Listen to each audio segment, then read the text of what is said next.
Pessoal, vamos tentar terminar a, a aula, né, com que a gente já foi explicado, acho, a questão do inconsciente descritivo, né? E aí a gente começou a entrar no conceito de inconsciente dinâmico. E qual é a questão principal do inconsciente dinâmico, né? É a constatação, é a constatação de que ideias específicas ou elementos específicos da mente, em algum momento eles se tornam ativos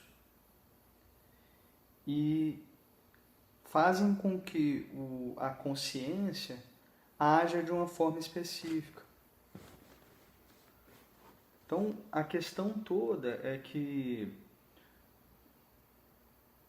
existem elementos na mente que comandam ações. Esses elementos não estão presentes para a consciência, né? A consciência não se dá conta deles. Um X, quando age abrindo a porta e vendo se tem alguém lá fora, ela está agindo sob o comando de uma ideia, que é a ideia da sugestão, e essa ideia não tá presente na consciência de X. Ela não sabe que está agindo por conta da sugestão, por conta de uma ideia específica ativa na mente dela e que ela não consegue acessar.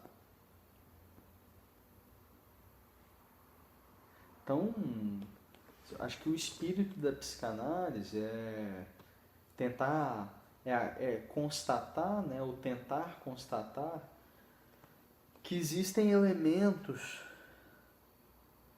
que nos governam.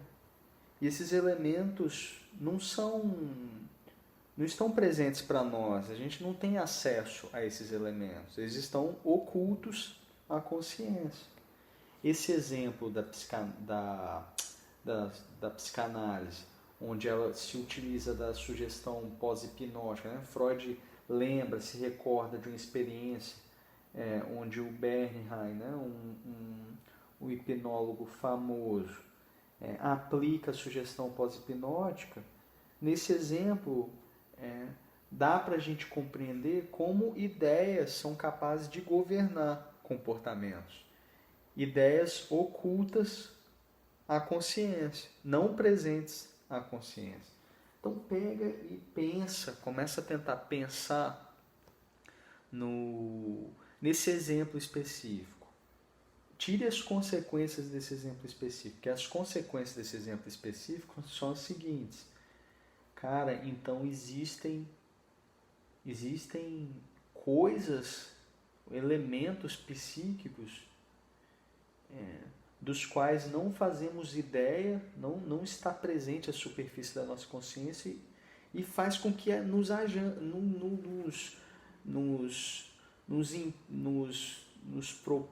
faça com que nós, de certo modo, hajamos de uma forma específica, né? Hajamos de uma forma específica. Então, o Freud chega um momento que ele diz que o que caracteriza propriamente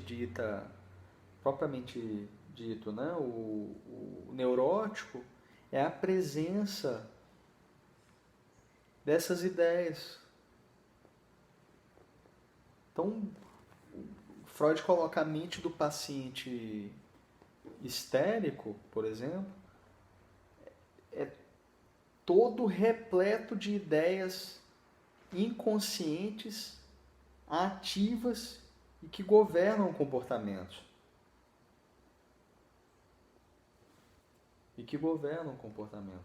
Toda a questão é que essas coisas que a gente esquece, ou esses elementos que não estão presentes à consciência, que estão latentes, ocultos à consciência, essas coisas não ficam paradinhas. Toda a questão é que essas coisas não ficam paradinhas. Se elas ficassem paradinhas lá, esquecidas, sem que fizessem nada, talvez não haveria problema. O problema é que essas coisas se levantam, ordenam, essas coisas se levantam, se erguem, caminham com suas próprias pernas, se associam a outras ideias e começam a comandar. O que caracteriza propriamente a histeria, o Freud coloca que é uma estrutura psíquica onde a estrutura é governada por ideias inconscientes que comandam. Então, a histérica e o neurótico em geral, eles se comportam achando que se comportam de uma forma específica, mas o que governa o comportamento são linhas. São linhas específicas, né? São linhas específicas que remontam lá ao inconsciente. Como uma pessoa controlaria uma marionete. O Freud coloca o seguinte, olha que curioso, ó. Se a histérica tem um sintoma de vômito, por exemplo, né? Tem enjoos sucessivos, tem um sintoma específico de vômito, pode ser que, no caso de uma histérica específica, ela possa estar agindo como se tivesse sob o efeito, né, de uma gravidez.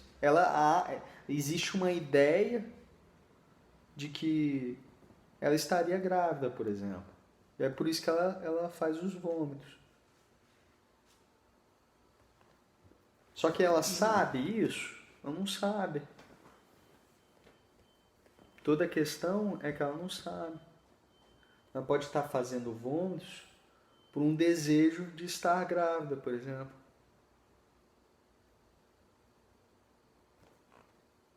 A mulher grávida não tem enjoo com frequência? Não tem frequência com enjoo e tal? Então, a histérica pode desenvolver um sintoma de um enjoo específico e fazer vômitos, e se pergunta para ela por que ela está fazendo isso, ela não sabe, ó. Mas pode ser que, se você investigar, pode ser que ela esteja vomitando porque ela tem um desejo, surgiu um desejo específico por estar grávida. Ela está sendo governada por ideias, por uma ideia específica, um desejo específico, dos quais ela não tem acesso à consciência. A consciência não tem acesso.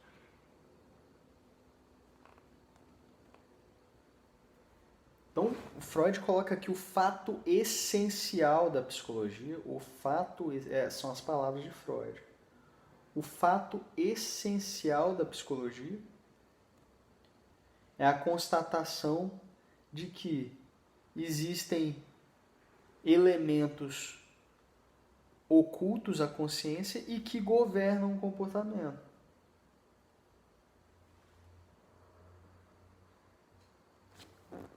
E que governam o comportamento. E aí, num outro momento, né, acho que num outro momento do texto, o Freud faz uma diferenciação entre o que é consciente, o que é pré-consciente e o que é inconsciente. Isso vale a pena nós nos atermos, tentar compreender, mesmo que rapidamente. Na verdade, esse é o modo que eu queria concluir, né, esse vídeo. Porque toda a questão é a seguinte, ó.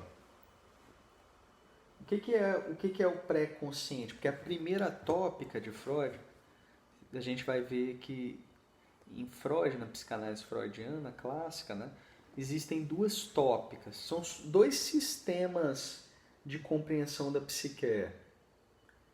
Um primeiro sistema divide a psique em consciência, pré-consciência e inconsciência. inconsciência, pré-consciência e consciência. Ou seja, inconsciente, pré-consciente e inconsciente. No outro momento, isso, né, com desenvolvimentos teóricos específicos, surge uma outra tópica, a gente vai ver qual é essa tópica, né? Mas adiantando, seria a divisão da psique em id, ego e superego. Id, ego e superego. Mas aqui nós estamos na primeira tópica ainda, né? A psique é dividida em consciente, pré-consciente e inconsciente.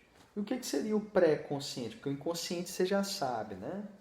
Aqui nesse texto, o inconsciente se refere a todo elemento oculto à consciência e que em um momento específico se torna ativo. Comanda de uma forma ou de outra um comportamento. Pelo menos aqui, né, nesse texto específico. Em outro momento, Freud vai dizer que existem elementos inconscientes de outra natureza, né? Mas pelo menos aqui, a inconsciência, pelo menos no sentido dinâmico do termo, é esse elemento que não está presente na consciência, que está oculto à consciência, se torna ativo e comanda algum comportamento da consciência sem que ela saiba a razão do seu comportamento, né? Como na experiência lá pós-hipnótica que a gente trabalhou, né? O pré-consciente é aquilo que pode se tornar consciente sem dificuldade. Então, vamos colocar assim, ó. A consciência é aquilo que está na superfície da psique, está na superfície. O que está na superfície da psique agora? Né? Você está vendo o vídeo, tá a minha imagem e tal, tem alguns conceitos específicos como inconsciente, pré-consciente, isso que está na superfície da sua consciência agora, né? Mas existem 1 trilhão de elementos presentes na sua psique que não estão presentes agora, nesse determinado momento, na sua consciência, na superfície da sua consciência. Por exemplo, agora nesse momento, nesse segundo específico, não está presente na sua consciência o nome do seu pai ou o nome da sua mãe, mas agora, depois que eu comentei sobre isso, agora pode estar presente na sua mente o nome da sua mãe e do seu pai. Antes isso estava onde, né? De certo modo, né? O que pode se tornar consciente sem dificuldade, o que pode ir à superfície da consciência, sem dificuldade, o Freud chama de pré-consciente. Então, pré-consciente é todo o material psíquico que pode surgir à consciência sem um tipo de dificuldade, sem esforço específico. Já o inconsciente, o Freud diz, o conceito de inconsciente é aquilo que para você ter acesso você tem que sobrepujar uma resistência. É aquilo que requer esforço, que não é fácil levar para a consciência. Então vamos lá para o exemplo. O exemplo lá de X que comete uma ação específica, sem saber a origem dessa ação, né? A origem dessa ação de X é o quê?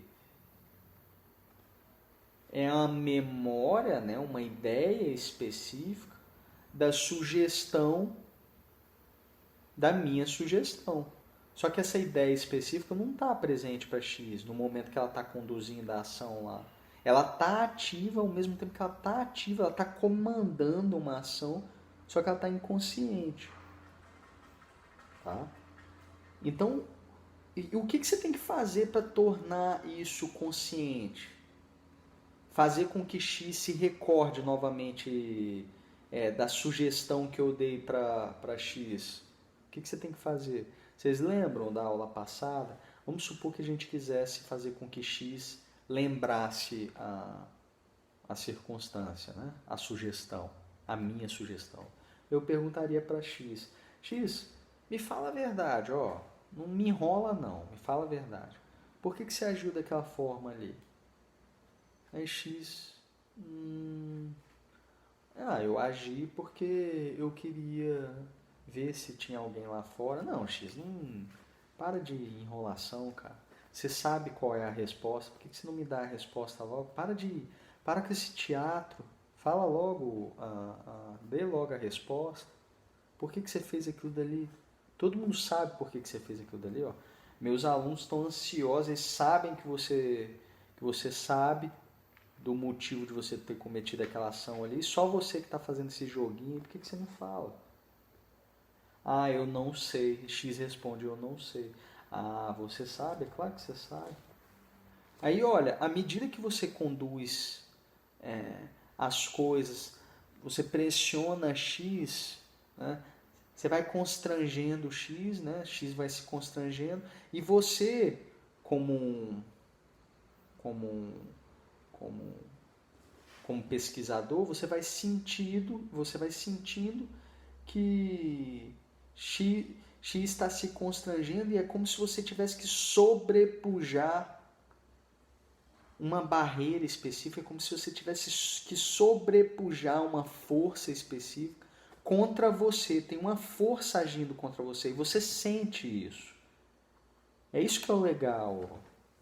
Existe uma força ali real que tenta te limitar ali. E aí, à medida que você age contra essa força, algumas coisas surgem. Como podem começar a surgir lembranças específicas. E aí X pode começar a lembrar, né? Talvez em estado de choro e tal. Eu estou começando a lembrar agora, eu estava sentado ali e começou a vir na minha mente alguma coisa, como se alguém estivesse falando alguma coisa para mim. Começa a surgir essas memórias, tá? Só que você vê que X está constrangida, né? E você tendo que sobrepujar uma resistência específica, uma dificuldade específica, o nome disso é resistência. E aí, num momento específico, X poderia trazer a memória completa da sugestão. Estou começando a lembrar, alguém falou para mim fazer isso. E você nota em X que essa dificuldade dela é genuína. Vamos supor que você conhecesse X, é genuíno. Não é um negócio, né? É um negócio genuíno. Realmente ela está passando por uma dificuldade, tá? É como se alguma coisa tivesse barrada ela. E aí, num momento específico, você consegue trazer isso de volta. Ó. Essa ideia que se tornou ativa e comandou, você consegue trazê-la de volta. Só que a questão é que o inconsciente, para você trazer ele de volta, você tem que sobrepujar uma resistência. O pré-consciente, os elementos pré-conscientes, eles não precisam, para eles serem trazidos para a consciência, eles não precisam de ultrapassar barreira nenhuma, pelo menos nesse texto aqui. Eles não precisam ultrapassar barreira nenhuma. O inconsciente, sim. Então, né, e aí depois disso daqui, depois dessa discussão, Freud começa a falar sobre sonhos, né? A relação dos sonhos com esse fenômeno específico que a gente está trabalhando aqui, mas como eu disse para vocês, eu acho a explicação de Freud superficial, é porque o artigo tem que ser pequeno, Freud manda esse artigo, se eu não me engano, para uma revista e Só tem 2 páginas para falar sobre sonho, acho que não é o suficiente para a gente entender sobre sonhos, tá? Então vamos fazer um fechamento, tentar resumir a história rapidamente, ó. Conceito de consciente, de conceito de inconsciente descritivo, né? O conceito descritivo é a constatação de que existem elementos na psique,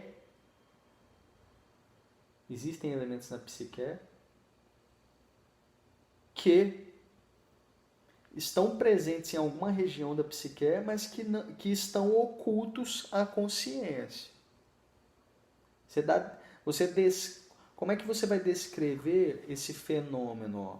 Você sabe, você é familiar ao nome de um filme específico, e em um determinado momento você esquece o nome desse filme específico, e aí em um outro momento, terceiro momento, esse nome específico retorna, né? Esse nome, quando você esquece ele, que fica na ponta da sua língua, esse nome desse filme, por exemplo, ele está presente em alguma região da sua psique, porque ele retorna em outro momento. Quando você esquece alguma coisa que está na ponta da sua língua, você tem a sensação de que essa coisa sumiu, desapareceu para sempre da sua consciência? Ou você tem a certeza que está em algum lugar? Você tem a certeza que está em algum lugar e que pode vir a todo momento. Essa certeza, esse ponto de certeza, se apoia numa existência real da coisa. A coisa está em algum lugar mesmo, só que não está presente na sua consciência. É isso que é o conceito de inconsciente descritivo. Simplesmente são ideias que não estão disponíveis à consciência, estão latentes à consciência, ocultos à consciência. O que está oculto à consciência se chama descritivamente de inconsciente. Como é que você vai descrever esse fenômeno? O fenômeno é descrito como inconsciente, porque ele não está presente à consciência. Esse é o primeiro ponto. O segundo ponto é a constatação de que existem ideias inconscientes que governam ações. O inconsciente, esses elementos inconscientes, né, através daquele exemplo de X, quando você esquece alguma coisa, quando você oculta alguma coisa da sua consciência por meio do recalque, quando você recalca alguma coisa, todo o problema é que a coisa não fica paradinha lá, o desejo não fica paradinho, né? O recalcado ele não fica paradinho, ou quem dera ele ficasse paradinho lá, sem fazer nada, quietinho lá, sem fazer nada. A questão é que essa coisa se levanta, ela quer atingir a consciência, quer fazer com que a consciência faça alguma coisa, quer assumir o controle motor. O desejo mais íntimo do inconsciente é governar a consciência, é assumir o aparelho motor, é ter controle da motilidade, é desejar e poder agarrar a coisa, assumir o controle motor. Só que isso não, né, em estado saudável, em estado patológico, né, não patológico, isso não ocorre, tá? Isso não ocorre. Então, existem elementos, a constatação do inconsciente dinâmico é que existem elementos lá esquecidos, recalcados, afastados da mente, que se levantam, começam a fazer coisas, exigem ações, sem que o ego, sem que a consciência note. Pega e pensa sobre isso, pensa sobre esse exemplo aqui, pensa o seguinte: e se a gente fosse marionete mesmo, na maior parte do tempo? Se a gente fosse a maior parte do tempo como X, se nós fôssemos como X, em todas as nossas ações, nós estivéssemos fazendo um monte de coisa, inclusive gravando um vídeo para vocês, e que eu explicasse essa ação como, por exemplo, eu estou gravando o vídeo porque existe um vírus aí e que É difícil aos professores e aos alunos estarem na faculdade por conta disso, então eu estou gravando o vídeo para facilitar a segurança e tal. Mas e se a questão fosse outra, né? Porque pode muito bem ser outra questão, tá? Normalmente é. Então a maior parte dos nossos comportamentos, eles são governados por ideias ou por coisas, por sugestões que não estão presentes à consciência. Os meus motivos podem ser muito outros para gravar o vídeo. E os motivos de vocês por ver esse vídeo podem ser com certeza são muitos outros motivos, além desses motivos que você diz serem os motivos verdadeiros da sua consciência, do seu ego. Não, eu estou vendo o vídeo porque eu quero tirar nota boa e tal. Supondo que vocês estejam vendo o vídeo, né? De certa forma. Pense nisso. Imagina se fosse isso mesmo. Se nossas ações fossem governadas por elementos inconscientes que se tornam ativos. Que estranho seria. Nós seríamos marionetes, né? Essa é a questão da psicanálise. Ó. Somos marionetes de instâncias psíquicas, de elementos psíquicos que nos governam sem que a gente saiba que nos governam. Então a constatação do inconsciente dinâmico é essa. Ideias que você não se recorda, que não estão presentes na sua consciência, se levantam, se tornam ativas e exigem que você faça algo específico, sem que você saiba. Qual a diferença entre pré-consciente, consciente e inconsciente? Consciência é tudo que está na superfície da sua psique, está agora presente na sua psique. Agora presente. O que está agora presente para você? Né? Os pensamentos ao redor do que a gente está discutindo. Não é? As coisas ao redor, as coisas que você está